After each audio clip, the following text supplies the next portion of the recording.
شہداء کے اعزاز میں ایک تقریب ہو رہی ہے، تو پاکستانی قوم کے تمام شہداء کو سلام، ان کے اہل خانہ کو سلام، جنہوں نے پاکستان کی خاطر اپنی جانوں کی قربانی دی، ان سب کو سلام۔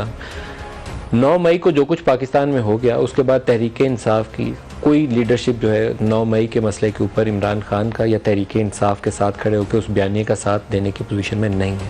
پبلکلی اس مسئلے کو کوئی بھی ڈیفینڈ نہ کر سکتا ہے، نہ سیاسی طور پر کر سکتا ہے اور نہ اخلاقی طور پر کر سکتا ہے۔ جب پاکستان کی ملٹری انسٹالیشن یا فوج سے جڑی عمارتوں کے اوپر یا کسی کور کمانڈر کے گھر کو یا ایم عالم کی بیس کے اوپر اٹیک کر دیا جائے، یا ان شہداء کو جن کے مجسمے تھے یا یادگاریں تھیں ان کے اوپر جا کر بے حرمتی کی جائے، تو کوئی بھی شاید اس کو کسی اعتبار سے بھی اس کے اوپر اس کے حق میں بات نہیں کر سکتا۔ اور اس کا خمیازہ یہ ہے کہ ایک کے بعد ایک تحریک انصاف سے علیحدگی کا سفر جو ہے جاری ہے، اور سب سے جو بڑی کیجوالٹی ابھی تک سامنے آئی ہے وہ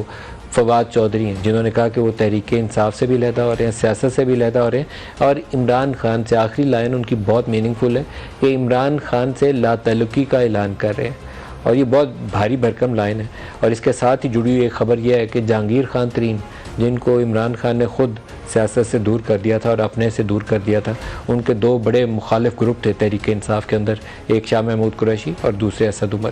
جہانگیر ترین کا ایک گروپ وہ تھا جب ان کے خلاف ایف آئی آریں کاٹ کے، ان کی صاحبزادیوں کے اوپر ایف آئی آریں کاٹ کے مقدمات کا آغاز کیا گیا تھا، تو اس وقت نہ صرف یہ کہ وہ والا گروپ ان کے ساتھ کھڑا ہے، بلکہ تحریک انصاف کی کافی بڑی تعداد جو پی ٹی آئی کو چھوڑ کر دوسری جماعتوں کا رخ کرنا چاہتے ہیں، کچھ تو پاکستان پیپلز پارٹی میں ابزارب ہو جائیں گے، کچھ پی ایم ایل این میں، اور باقی کا گروپ جو ہے وہ ایک نئی جماعت یا نئے گروپ کے طور پر پاکستان تحریک انصاف کے وہی لوگ جو ان سے ناراض ہیں اس وقت عمران خان سے، یا ماضی میں جن کا تعلق تھا جہانگیر ترین سے، وہ جے کے ٹی کے ایک نئے دھڑے کے طور پر سامنے آ سکتے ہیں۔ یہ ڈیولپمنٹ آئندہ آنے والے دنوں میں، اس کو رول آؤٹ مت کریے، بہت قریب ہے کہ یہ ڈیولپمنٹ کسی وقت سامنے آ جائے۔ آج جو پروگرام میں ہمارے ساتھ شرکا ہیں ان کا آپ سے تعارف کروا دوں۔ اسلام میں ہمارے ساتھ ہیں شاہ خاور صاحب، معروف ماہر قانون ہیں، اس کے علاوہ طلال چودھری صاحب پی ایم ایل این سے ہمارے ساتھ ہیں۔ دونوں کو پروگرام میں خوش آمدید کہتا ہوں۔ 2 سٹیٹمنٹ آپ کو آغاز میں دکھانا چاہوں گا، ایک خواجہ آصف کا اور ایک رانا ثناء اللہ کا، تحریک انصاف کے اوپر پابندی کی طرف اشارہ کر رہے ہیں، دکھائیے گا۔ اتنی تعداد میں آپ نے پی ٹی آئی کی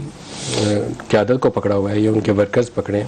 مجھے لگتا ہے کہ آپ ابھی ایک سٹیپ اور آگے جائیں گے۔ آپ پارٹی کو کوئی کالعدم قرار دینے کا ارادہ تو نہیں ہے آپ کا؟ دیکھیں، ایویڈنس تو موجود ہے، جو انویسٹیگیٹنگ ایجنسیز ہیں وہ جب یہ ساری ایویڈنس جو ہے وہ ریکمینڈ کریں گی، تو جو فورم ہے، کیبنٹ ہے، نیشنل سیکورٹی کمیٹی ہے، وہ فیصلہ کریں گے۔ وہ فیصلہ کریں گے۔ وزارت داخلہ موو کرتی ہے کالعدم قرار دینے کے لیے سمری، اور اس کے بعد سپریم کورٹ کو 15 دن کے اندر اندر اس کی توثیق کرنی ہوتی ہے۔ دیکھیں، وہ 2 طرح سے ہے، اینٹی ٹیررسٹ ایکٹ کے تحت بھی پرسکرائب جو ہے وہ ڈکلیئر کیا جا سکتا ہے۔ جو کچھ 9 مئی کی ہوا ہے اور جو کچھ پلاننگ اس نے کی ہے ہماری افواج کو نشانہ بنانے کی، قطعی طور پہ یہ بے ساختہ نہیں ہوا، قطعی طور پہ یہ ایک پلان کے تحت سب کچھ ہو رہا تھا۔ اس بیک گراؤنڈ میں امکانات ہیں،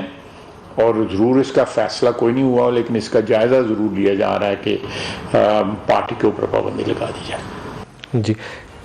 شاہ خاور صاحب، قانونی اعتبار سے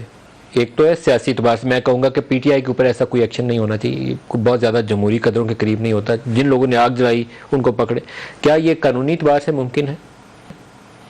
پارٹی کو بین کرنا، جی دیکھیں، پارٹی کو بین کرنے کی 2-3 وجوہات ہو سکتی ہیں۔ یہ الیکشن ایکٹ ہے جو ابھی 2017 کا، اس میں غالباً 112 دفعہ ہے، اس میں ہے کہ کس صورت میں پولیٹیکل پارٹی کو جو ہے وہ بین کیا جا سکتا ہے۔ اس میں یہ ہے کہ جب وفاقی حکومت کے پاس ایسے ٹھوس شواہد اور انفارمیشن موجود ہو کہ کوئی بھی پولیٹیکل پارٹی جو ہے وہ پاکستان کی سالمیت اور اس کی انٹیگریٹی اور اس کی سوورینٹی کے خلاف کام کر رہی ہے، یا وہ فورن ایڈڈ پولیٹیکل پارٹی ہے، یا وہ کسی ٹیررسٹ ایکٹیویٹیز میں ملوث ہے، تو ایسی صورت میں پھر فیڈرل گورنمنٹ ایک جو ہے نوٹیفیکیشن کے ذریعے اس پارٹی کو بین کرنے کا نوٹیفیکیشن ایشو کر سکتے ہیں، اور اس کے نوٹیفیکیشن کے اجراء کے 15 دن کے اندر اندر ان کو وہ matter supreme court of Pakistan میں ریفر کرنا پڑتا ہے، اور پھر سپریم کورٹ آف پاکستان تمام انفارمیشن اور شواہد اور ان کو سب کو سننے کے بعد یہ فیصلہ کر سکتی ہے کہ کوئی بھی پولیٹیکل پارٹی جو ہے وہ بین کر دی گئی ہے، اور اس کی صورت میں پھر الیکشن کمیشن اس پارٹی کو بین کر دیتا ہے، اور اس کے بعد پھر اس کے جتنے بھی الیکٹڈ جو اس کا پارلیمنٹیرینز مطلب ہے کہ یہ تلوار لٹک رہی ہے پی ٹی آئی کے ساتھ. وہ ضرور ایسے شاید وہ اسٹیبلش کر سکیں، لیکن فائنلی اس میں جو آربیٹر ہے وہ سپریم کورٹ آف پاکستان ہے. اگر وہ بھی کر دے تو پھر اس کا نتیجہ یہ ہوتا ہے کہ ان کے جتنے الیکٹڈ ممبران ہیں، چاہے وہ سینٹ کے ہیں، چاہے وہ قومی اسمبلی کے ہیں، چاہے وہ صوبائی اسمبلی کے ہیں، یہاں تک کہ لوکل گورنمنٹ کے بھی، They cease to exist. وہ پھر اس ٹرم کے لیے جو ہے وہ ڈسکوالیفائی ہو جائیں گے. تو لیکن میں ذاتی طور پہ یہ سمجھتا ہوں کہ پولیٹیکل پارٹیز کو یہ اس طرح بین نہیں کرنا چاہیے. پولیٹیکل پارٹیز جو ہیں وہ بالکل رہنی چاہیے. یہ ضرور ہے کہ پاکستان تحریک انصاف کو، ان کی جو لیڈرشپ ہے، ان کو یہ ذمہ داری کا احساس کرنا چاہیے کہ وہ اپنا ایک جو سٹانس انہوں نے لیا ہے بہت ہی ایک ایکسٹریم، اور ایک جو ہے جس میں یہ 9 مئی کے واقعات ہوئے، وہ ان کے اوپر میں سمجھتا ہوں کہ بہت بڑا ایک سٹگما ہے. تو اس کو جب تک وہ واش نہیں کریں گے تو میں سمجھتا ہوں کہ عوام میں بھی ان کو اتنی پذیرائی حاصل نہیں ہوگی، اور وہ اپنا ایک پولیٹیکل رول پلے نہیں کر سکیں گے میرے خیال میں. طلال چودھری صاحب، سیاسی جماعت کا مستقبل کیا ہونا چاہیے تحریک انصاف کے لیے؟ آپ کے ذہن میں کیا خیالات ہیں؟ بسم اللہ الرحمن الرحیم. ملک صاحب، ہم ایک سیاسی پارٹی ہیں، اور کسی بھی سیاسی جماعت اور سیاسی حکومت کے لیے یہ سوچ بھی نہیں ہو سکتا کہ کسی سیاسی جماعت پہ وہ پابندی لگائے. لیکن وہ سیاسی جماعت ہونی چاہیے، وہ کوئی دہشت گردوں کی جماعت یا کوئی اس طرح کی جماعت کہ جس کا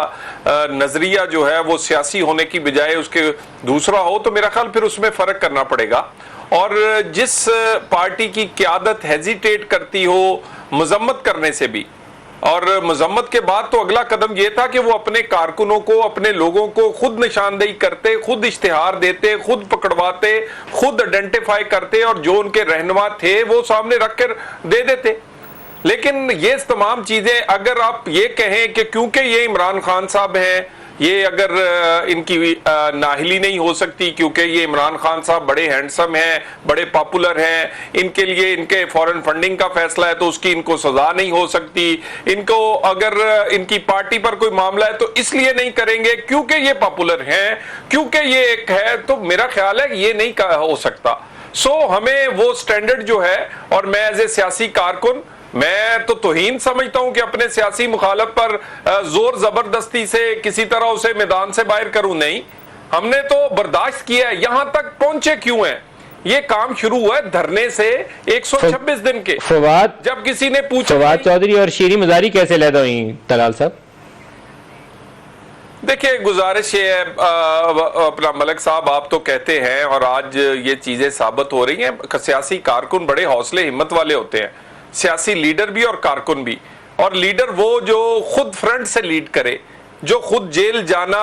سے نہ ڈرے، جو اپنے گھر والوں کو، اپنی بیٹی، اپنی گھر والیوں کو جیل سے نہ ڈرے، بلکہ وہ کس طرح لیڈ کر سکتا ہے؟ اور باقی اس کے کارکن جو ہیں، جب وہ بھی کیوں پھر اندر جائیں جی؟ اور وہ بھی اب سمجھتے ہو کہ یہ سارا کچھ ایک آدمی کے گرد گھوم رہا ہے، کسی نظریے کے گرد نہیں گھوم رہا. تو میرا خیال ہے کہ بہت ساری کئی لوگوں کی تو اپنا اندر باہر آ گیا ہے، اور کئی چیزیں یہ بھی باہر آئی ہیں کہ عمران خان کوئی ایک سیاسی نظریاتی لیڈر نہیں تھے. انہوں نے اپنے گرد وہ لوگ اکٹھے کیے ہوئے تھے جو اقتدار تک پہنچنا چاہتے تھے، اور جب انہوں نے بڑے بلنڈر کیے ہیں اور دیکھا ہے کہ سامنے اندھیرا ہے تو یہ پھر باری باری چھوڑتے جا رہے ہیں.